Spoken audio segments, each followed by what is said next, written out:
Hi there, it's Louise here of Timeless Craft Mama, and today I'm sharing a scrapbook layout process video for the November 2016 mood board from Scrapbook Boutique. And it's a really fun, bright Christmas layout, and I decided I was going to do something a little bit different, purely because I had the beautiful new Kaisercraft range of traditional Christmas papers in my hot little hands, and I thought, challenge myself to actually create a page that doesn't stick primarily to the colours of a mood board. So my main theme when creating this page was the circles of the bauble, and the reason I did this was because I wanted to show you that just because you haven't got papers or embellishments or particular elements of a mood board to feature, you can actually still create a layout based on that particular board. So what I've done is I've started with this background square, and then I'm cutting out some circles in order to take that bauble sort of element from the mood board. And you'll see as I develop this page how it comes about. Now, I initially thought maybe I'd cluster these circles around different areas of the square background paper, but I decided that I wasn't going to do that. I decided I was going to run this collection of circles down that right hand side, purely because I want the feature photo, because Master C is looking left, so I wanted that to run primarily down the right hand side of the page just to give interest away from the direction that the photo is looking.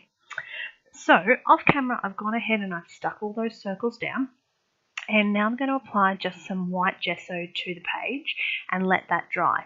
Now, the white gesso I added because it just broke up that background a little bit, but also as a base for this beautiful mist that I'm going to add onto the page now. Now that's the Shimmers Vibes in Glorious Day, and it goes on really yellow, but you'll see when it dries naturally that it has this beautiful gold shimmer sort of colour in that background. So I'm adding just a couple of little splatters as well, and I'm going to start to work above that background colour. So the next layer is going to be some Colour Blast paste in Bling. Now, if you have not gotten your hands on any Colour Blast paste as yet, make sure you get some, because the pastes are so creamy. They are like butter. They literally spread so well through a stencil. They're great just on their own, and they really are a fantastic addition to the page. So Bling especially, because it gives you that sort of gold shimmery kind of colour. Now I've gone ahead and I've chosen out some of the collectibles that I'm going to use on this page. I'm going to mount my photo, and then I'm also going to distress around the edges of my photo, just because I wanted that photo to lift off the page a little bit. I've got lots of paper background elements, and I didn't want it to get lost. Now you'll also see that I'm going to create some tags of my own here. So what I've done is I've torn one of the tags in half, because it seems like such a waste to actually pop that behind a part of the page and not actually have any of it in plain sight. So what I've done is I've torn it in half, created my own tag, and I'm going to lay those around the page as well. Tags seem to be one of my favourite go-to elements at the moment that I'm using a lot of. They just seem to give that little extra in a background of a layout. I'm also really enjoying the collectibles from the Kaisercraft range, and I find that just popping a little bit of foam mounting tape behind those elements just helps lift them off the page and gives them that something extra.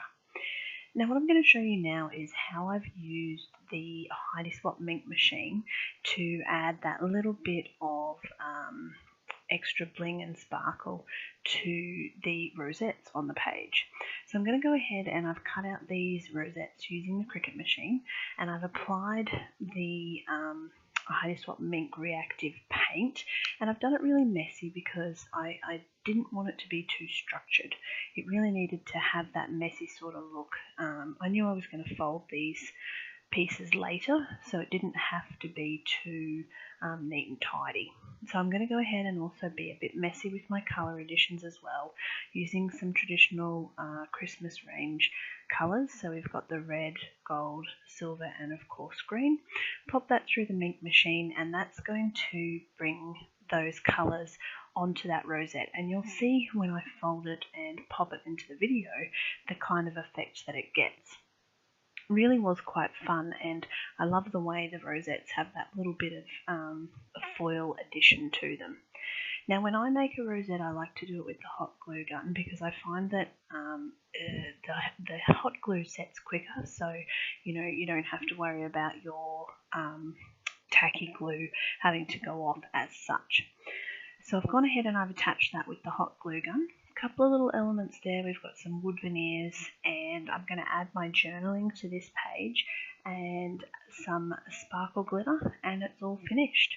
So this, as you can tell, is not a colour representation of the mood board, but it really was quite fun to put together, to actually look at the mood board, look at the collections that I had available to me. So you don't need to go out and buy something to play with the mood board. You can take your inspiration from any particular element, whether it be a picture, a saying, a colour, pictorial elements. So for me it was the baubles and the roundness that led me to the completion of this page.